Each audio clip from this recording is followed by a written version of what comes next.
I feel right, Brian. I feel right. Discover what you truly want in life and make your dreams come true. We all have dreams, desires. Stop for a moment and ask yourself, what is one of your aspirations? Take a moment and just fantasize. Let your mind wander. As the Reverend Robert Schuller says, what would you do if you knew you couldn't fail? You've just done what all truly successful people do.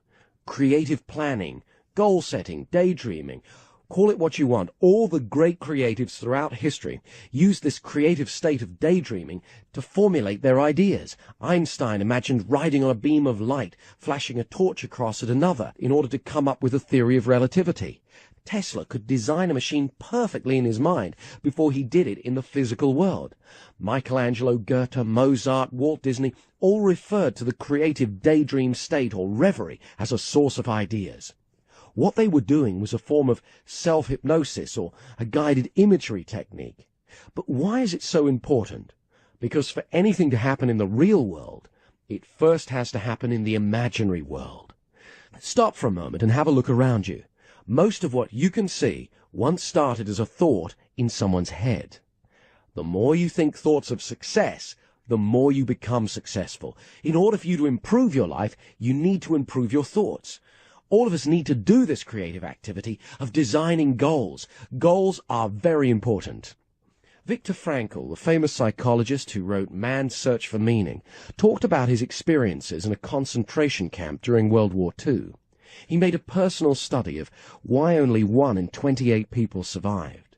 He observed that those who made it through were not necessarily the fittest, the healthiest, or the most intelligent. Mostly, those that survived, he believed, had a purpose to live, a goal. Goals were what kept them going. When the mind has a target, it can focus and direct itself until it reaches its goal. If you've got no targets, then your energy is dissipated. You may have heard the saying, you get back what you put out in life. So if you're putting out vagueness, then all you'll get back are wishy-washy half results.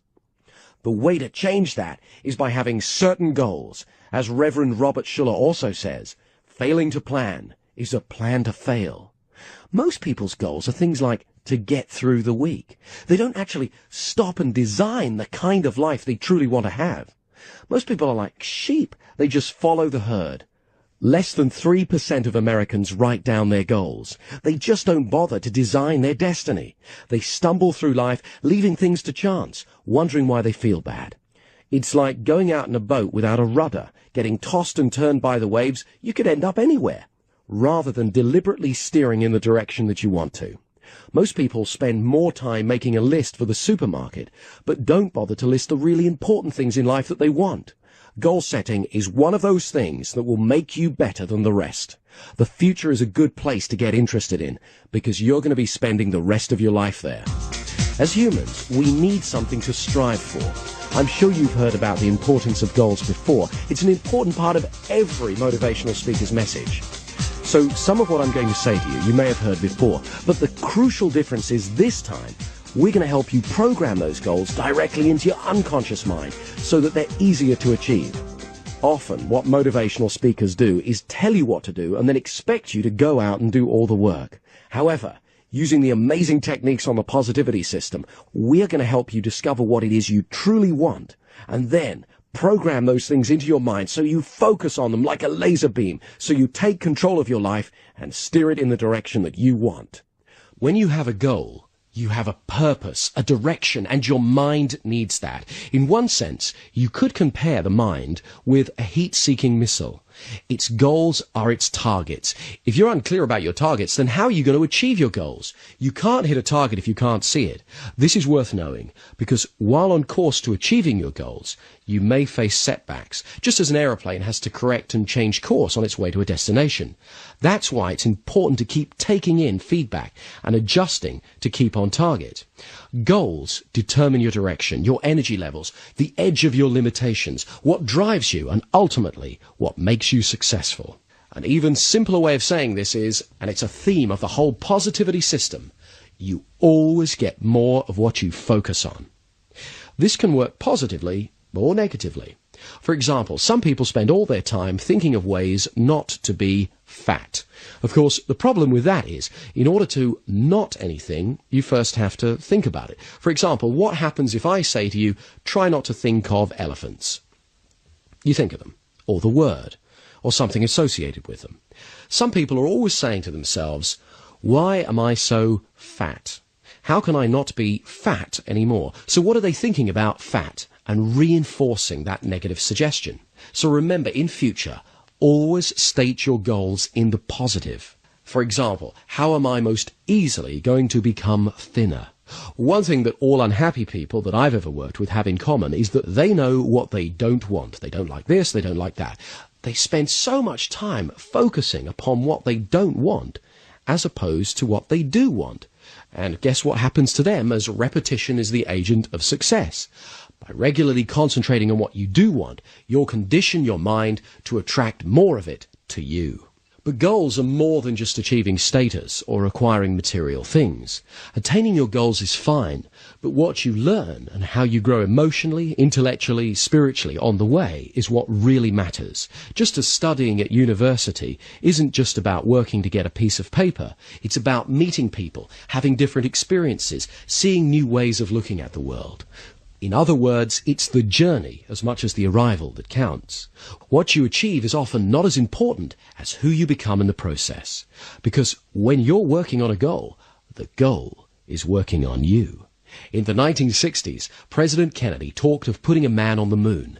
He told Americans, we choose to go to the moon in this decade and do the other things, not because they're easy, but because they're hard, because that goal will serve to organize and measure the best of our energies and skills. Interestingly, many scientific discoveries completely unrelated with the space program happened as a result of that project. A gentleman on one of my seminars told me he'd created a goal for himself to be attaining a huge house, swimming pool, big car, yacht, and his family looking happy. Then I asked him, but what about you? And he looked puzzled. He said, what about me? Then suddenly realized he wasn't in the picture. I asked him, what are you going to do? Work yourself into an early grave to afford more things for your family? So he put a happy, healthy picture of himself in his goal image, and it made him feel so much better. So you can see why it's important to be precise and to have goals that truly help you. They focus your mind so you concentrate your energy in a particular direction. As Goethe said, the greatest thing in this world is not so much where we stand, but in what direction we are moving. Goal setting is easy. Everyone can do it. In essence, this is all there is to it. Think of something you want. Imagine what it would be like to have it. Check to see if it's okay for you to have it. Think about how it might come about. And then focus your mind on that goal regularly. So now you know the basic idea of how creating goals works. Let's go through the 10 steps to successful goal setting together. As you do this, stop at each stage and take time to do each section properly. Step 1. First of all, ask yourself, what do I really want? Brainstorm. Write down what comes to mind. You can organize it all later. You don't need to be specific at first. Just an outline will do for now. If you have any problems getting started, then ask yourself again, what would I do if I knew I couldn't fail? Don't be too surprised at some of the things that come up. Oh, and don't start thinking about how it's going to happen yet. Just let the creative process continue. Think about all the major areas in your life: family, relationships, career, spiritual development. What would you really like to learn? What skills do you want to master? How much money do you want to accumulate? What character traits do you want to develop? What do you want to give back to the world? Do you want health and vitality, wealth and character improvements? Choose things that really excite you. Some people ask themselves what they'd do if the world was going to end in just a week. This also puts you in touch with what's really important to you. As you do this, really imagine your goals in as much detail as possible.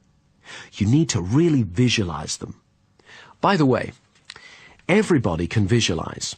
For example, think of your front door. Which side is the handle on? And how do you know that? Because you see an image of it. Also, listen to the sounds that are part of your goals, and the feelings, the smells, the tastes. Create a rich internal experience of having your goals. Don't underestimate the power of your ideas. For example, money doesn't create ideas. It's ideas that create money. Einstein said, imagination is more important than knowledge. Disraeli said, imagination rules the world.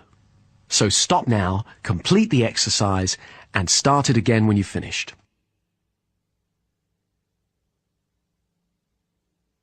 Okay, step 2. Next, prioritize. Find your most important goals. Which goals are your top 3? Take the time now to go through all of them and find the most important of your 3 goals. Make a list now and don't continue with the rest of this until you have. Step 3. In a moment, I'm going to ask you to imagine having achieved one of your goals. And at the same time, ask yourself this question. What will having this goal give me? The reason for doing this is to discover the values that underpin your goals. To understand the essence of what really drives you. We get an insight into our values when one of them's violated. For example, if someone is disloyal to you, it's because you value loyalty that you felt upset. Values let you know what's important to you. I remember on one of my seminars, a particular gentleman said that his top goal was money. So I asked him, what would that give you? He thought about it and imagined having lots of money and said, it'll give me a feeling of security and people will respect me. So what was really important to him was security and respect. So those were his values. Now, creating good feelings, in this case security and respect, are easy, as you've already discovered. So what he did was use some of the positivity techniques to make him feel much more secure and respect himself, and the money began to show up very quickly. So when you ask yourself, what's important about a particular goal? What will achieving your goal do for you now? Specific words or a phrase will come to mind, like security, achievement, contributing to life, something that's specific to you. The words you choose will signify your values, what's most important to you in life. Because any goal you have is really just a way of fulfilling your values. Some people have a goal that's helping others, because they value making the world a better place. Someone else might have a goal of winning an Olympic medal, because they value human achievement. Let's discover what your values are now. Vividly imagine having achieved one of your goals. See what you'll see. Hear what you'll hear. Feel how good you'll feel. Now, ask yourself, what does achieving this goal give you? What's important to you about this goal? Notice what words or phrases come to mind. Keep doing this until you have a list of words and phrases that represent your values. Now, ask yourself, what's important to you about all of these values? This is your most prized value. It's at the very core of what drives you in life. So now, you should have a detailed list of your most important goals. Maybe a new house, promotion, wealth, and so on. And what having those things will give you, your values, confidence, security, enhanced self-esteem, a feeling of achievement. Okay, let's move on. Step 4, your life's purpose. Dr. Charles Garfield, the author of Peak Performers, New Heroes in American Business, found that peak performers are committed to just such a purpose. In fact, all the great achievers in history had this factor in common. They had a definite purpose. Having goals is good. Knowing your values is important. But how do they figure in your life's purpose? Motivational speakers talk endlessly about goals without considering the importance of values and purpose. For example, many people's goals exclusively focus on money, pursuing it as an end in itself, believing that when they have enough of it, they can do what they really want. I've worked with a number of people who are at the end of their lives. I've asked some of them, what do you wish you'd done more of and less of? None of them said, I wish I had another Mercedes. They said things like, I wish I'd laughed more, or loved more. I wish I'd spent less time worrying. There's a saying that the best things in life are not things. Of course, money and fame can be blessings, but just acquiring symbols of success will not necessarily make us any happier. Only you know what you truly want. The way to find your life's purpose is to ask yourself, what do you love to do so much that you'd pay to do it? Ask yourself, what do you really feel passionate about? Ask yourself, what would you choose to do if you had unlimited financial wealth? Ask yourself, what are the people or characters from history who you most admire, and why? Ask yourself, if you could achieve anything that you wanted this lifetime, what would it be? Answering these questions will help you to get an overall idea of what your life's purpose is about. Steven Spielberg decided his life's purpose was to be a storyteller. He achieves this through movies. Martin Luther King was a minister. His life's purpose was to be an inspirational leader to millions. Your life's purpose doesn't have to be to change the world. Being a good citizen in itself is a noble purpose. Step 5. How will you know when you've achieved your goal?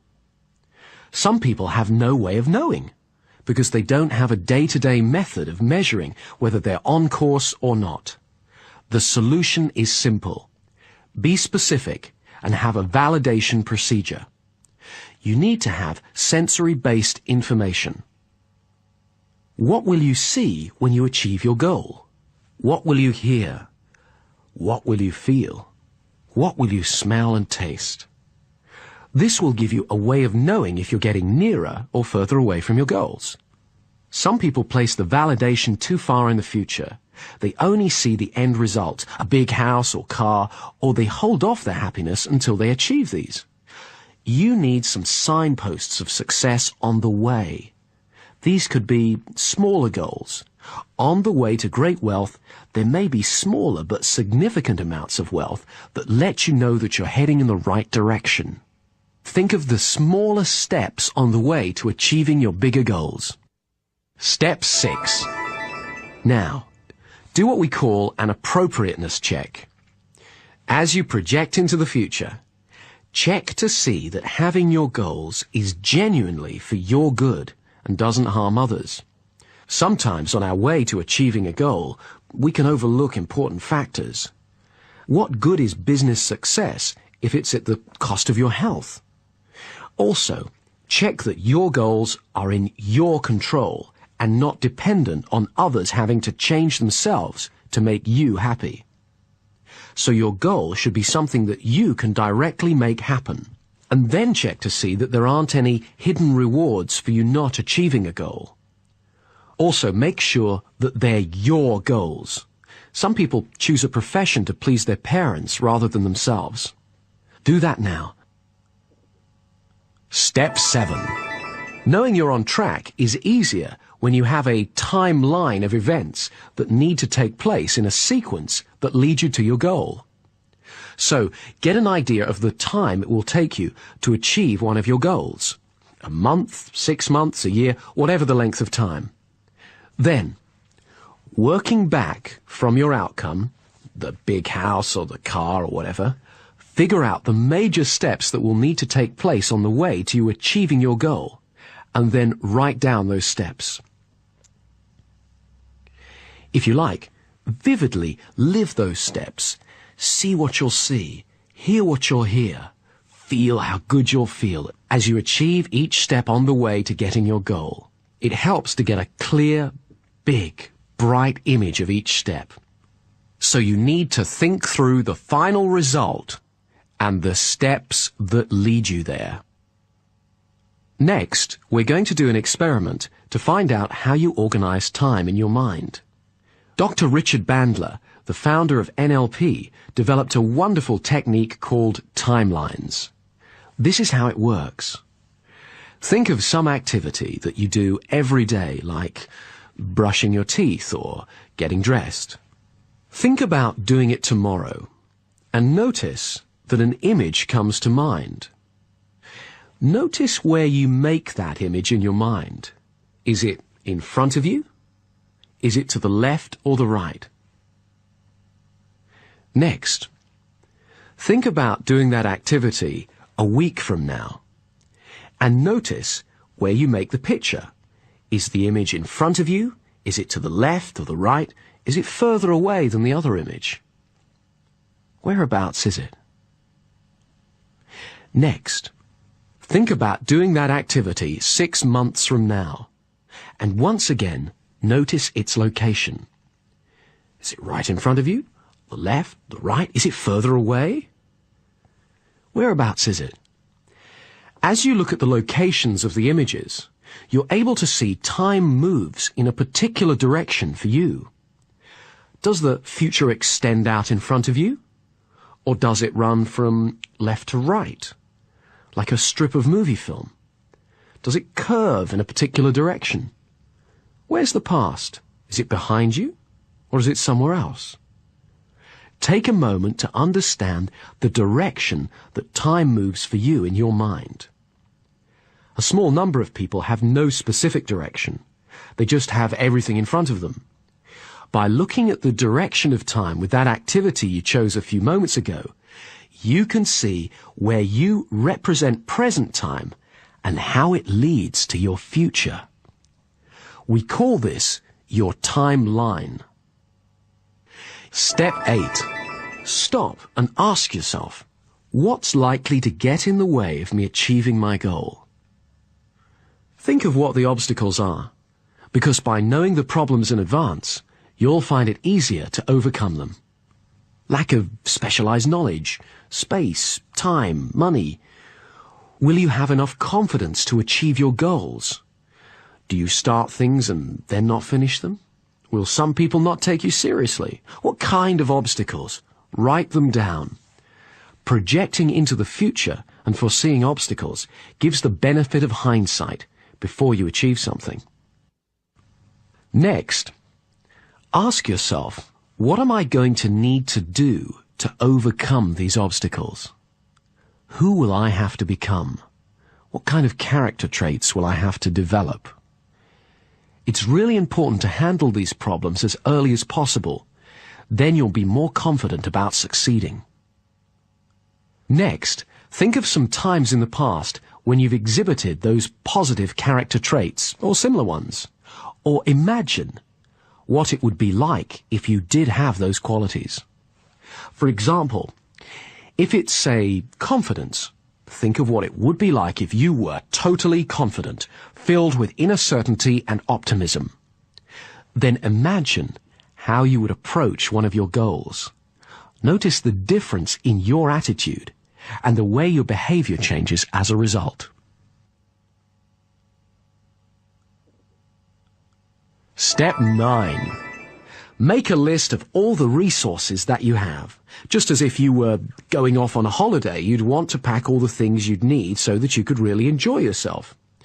I mean, make a list of everything that's a resource. Friends, skills, education, finances, time, health, character traits, where you live. Something like a telephone can mean world communication. Transport or access to it means potentially you can go almost anywhere. What resources and potential resources do you have? Make a list now and don't continue with the rest of this until you have. Step 10. Now, take those different goals and design them into your ideal day. How does it start? Imagine the kind of people you have around you, the places you go, things you have, how good you feel. Go into it in minute detail.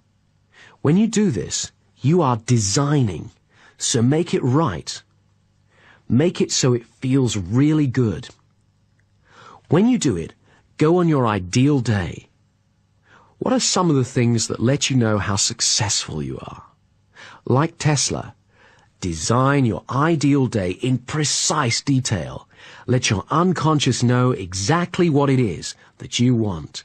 Let it encode into your neurology, because remember, for anything to happen in your life, it first has to happen as a thought in your mind. Well done. You've just taken a great leap forward by designing your destiny. Years ago, I sat down and asked myself, if I continue along the present course that I'm on, where will I end up? Where will I be in 5 years from now? I was shocked to realize that I wouldn't be any more fulfilled, spiritually, emotionally, or financially. I'd just be a bit older, a little more paranoid, living from day to day. So I asked questions, and I did visualizations just like you've done. The results were incredible. I immediately began to feel better. I then rehearsed in my imagination having what I wanted, just as we are going to do later in this audio program.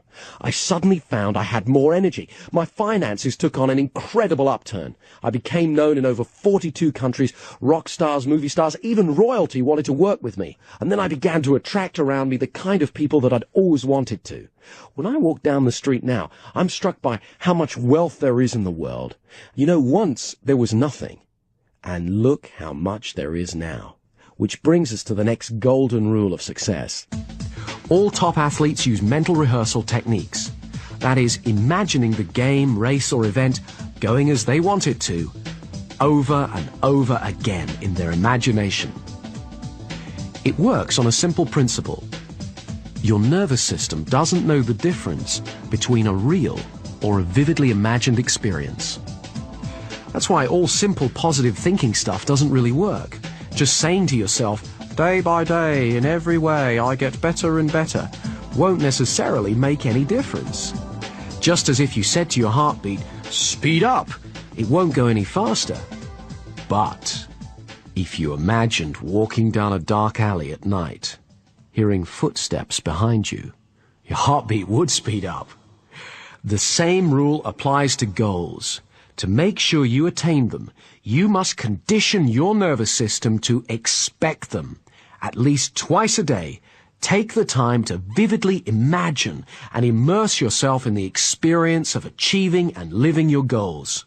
For example, when I work with a client who has a fear of public speaking, I get them to rehearse in their imagination speaking to a group of people confidently and successfully, again and again, so that when they come to do it for real, they have lots of past successes to draw upon and feel good about. So remember, you always get more of what you focus on in life. So focus on your goals and do it every day. Your unconscious mind only wants to make you happy, but you have to let it know what it is you want again and again every day. As Ralph Waldo Emerson said, a man becomes what he thinks about most of the time.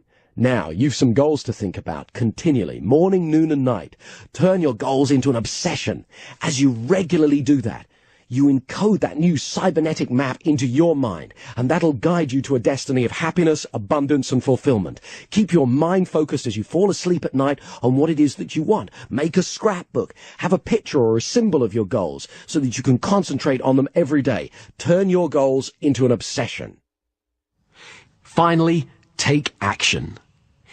If all you had to do was think about what you wanted and it magically showed up a few seconds later, everyone would be driving Mercedes, living in mansion houses, wearing expensive jewelry with beautiful lovers. It would also be havoc if everything you ever thought of just suddenly manifested. That's why the universe puts one more step in between you thinking of what you want and you actually getting it. All the planning you've just done is futile if you don't follow the next golden rule. Take action. As General George Patton said, a good plan violently executed right now is far better than a perfect plan carried out next week. it's really important to keep the momentum of the enthusiasm you've already created. Think of at least one thing you can do today to help you achieve your goal, and then do it. Even a small step is fine. For example, a phone call will do. It's simple. Fantasize, rehearse, then go out into the world and do it. Positivity.